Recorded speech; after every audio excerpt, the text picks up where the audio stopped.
प्रकरणी शिवरायांच्या वेशातील व्यक्तीला वसईतील ऐतिहासिक किल्ल्यावर फोटोशूट करण्यास विरोध करण्यात आला। अमराठी सुरक्षा रक्षकाने फोटोशूट करण्यापासून अडवलं।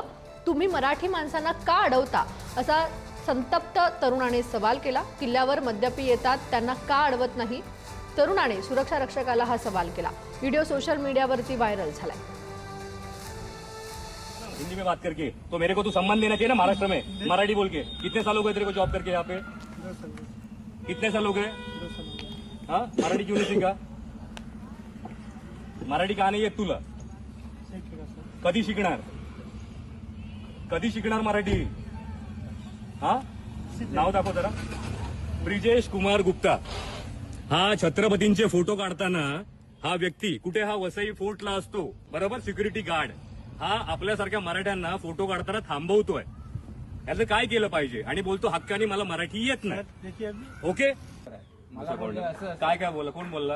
आता हे लोक काय बोलले ते ऐकत नाही। दादागिरी दाखवत आम्ही दादागिरी नाही तू बोला ना. दाखवलेली आहे। नहीं तुला फेमस व्हायचंच आहे म्हणजे ना। नहीं सर सुनिए। पहिली गोष्ट तुला मराठी बोलता येत नाही बरोबर, चल नाही येत पण तू आता भाईगिरी करून ह्याला घेऊन आलास। तुला किती असेल 3 मन?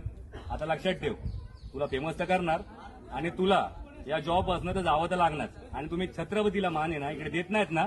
वसई एकुडे वसई फोर्ट इथे छत्रपतींचे व्हिडिओ वसई बनले पाहिजे। किल्ल्यातला समाज माध्यमावर व्हायरल झालेला व्हिडिओ पाहिला। त्यामध्ये एक मावळा शिवरायांच्या वेशामध्ये फोटो सेशन करतोय आणि त्याला एक कर्मचारी बंदी घालतोय। म्हणजे हे जरा उद्वेगजनक वाटलं मला। याआधी वसई किल्ल्यातील प्री वेडिंग शूट असतील किंवा प्री बेबी शूट म्हणजे अगदी काही गर्भवती महिला मग त्यांचे नवरे त्या तिच्या पोटाचे काहीतरी किस करतात।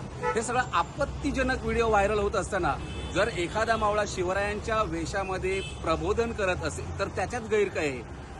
मला तर हे चुकीचं वाटतंय।